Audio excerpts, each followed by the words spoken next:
laporan Amerika Serikat yang tentunya ini memberikan katalis negatif bagi industri nikel tanah air.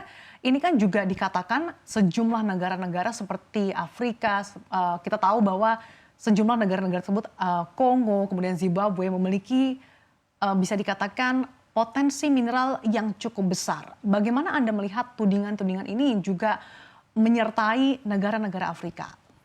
Ya, kalau negara Afrika saya kira saya nggak bisa bicara on behalf dari mereka ya. Karena kondisi di lapangan apa segala macam juga berbeda. Saya kira masing-masing negara kan ada tantangannya masing-masing ya. Dalam istilahnya membangun atau mengembangkan potensi ekonominya.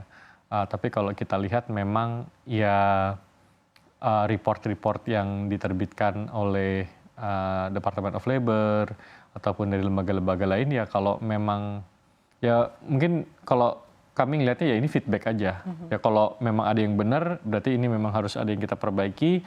Kalau salah ya kita harus jelaskan dan klarifikasi dengan baik gitu ya. Dan dalam hal forced labor ini saya kira ya kita harus memberikan klarifikasi bahwa itu memang nggak benar gitu. Jadi saya kira itu satu poin yang penting. Jadi kita memang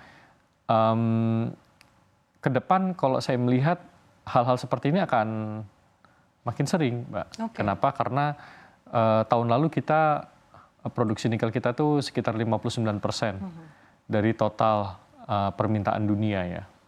Tahun ini mungkin angkanya bisa mendekati 65 sampai dengan 70% gitu ya. Dan dalam waktu 3 tahun tidak tertutup kemungkinan kita bisa 75%.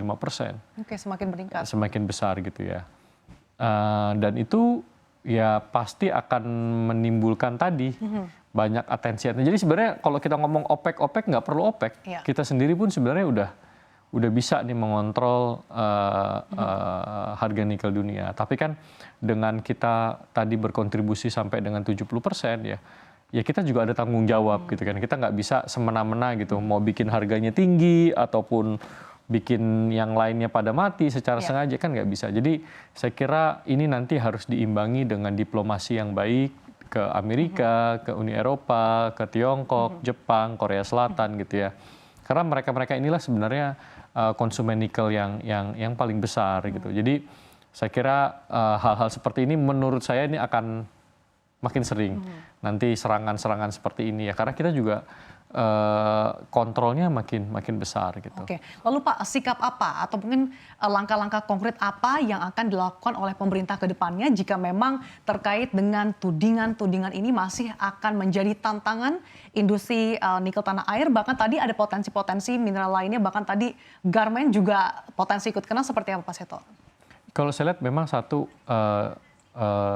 perbaikan-perbaikan di dalam negeri yang memang perlu kita lakukan ya harus kita lakukan. Ya kan kita juga buktikan kok kita keluarin Simbara gitu ya untuk traceability system gitu ya. Kita juga berantas illegal mining kemarin yang dilakukan oleh kejaksaan gitu kan. Itu kan menunjukkan bahwa ya kita perbaiki nih tata kelola di dalam negeri, praktek-praktek di dalam negeri kita perbaikin. Tapi pada saat yang bersamaan saya kira tadi strategi diplomasi, campaign ke luar negerinya juga harus lebih terstruktur ya dan lebih sistematis mengenai tadi tema-tema apa saja yang harus kita kedepankan, bagaimana kita mengcounter istilahnya black campaign-nya. Saya kira itu menjadi sesuatu yang sangat esensial ya, dan saya lihat dalam beberapa bulan terakhir ya Kementerian Luar Negeri juga sudah sangat aktif ya terkait dengan hal ini, karena ya kita semua menyadari bahwa ini sudah menjadi industri yang strategis. Saya kira tahun ini mungkin ekspornya lebih tinggi dibandingin batu bara, Mbak. Kalau kita ngelihat nikel secara keseluruhan ya, termasuk nikel untuk baterai, stainless steel ini ekspornya sudah lebih tinggi dari batu bara saya kira nanti tahun ini. Jadi ini menjadi industri yang kalau boleh dibilang menjadi industri yang super strategis yang kita harus pertahankan, ya kita harus bela gitu. Tapi at the same time ya kalau ada feedback, memang kritik gitu ya, dan memang itu sesuatu yang kita perlu perbaiki dan baik ya kita harus perbaiki. Oke, jadi pemerintah sudah menyatakan ketegasannya terkait dengan perbaikan-perbaikan tata kelola, diplomasi yang juga terstruktur, dan balik lagi tadi terkait dengan isu yang kita bahas, pemerintah juga sudah menegaskan tidak ada kerja paksa yang dilakukan ya Pak ya. Terima kasih atas waktunya Bapak Septian Haryoseto, Deputi Bidang Koordinasi Investasi dan Pertambangan, Kementerian Koordinator Kemaritiman dan Investasi. Sehat selalu untuk Anda Pak Seto. Terima kasih Mbak Sasa.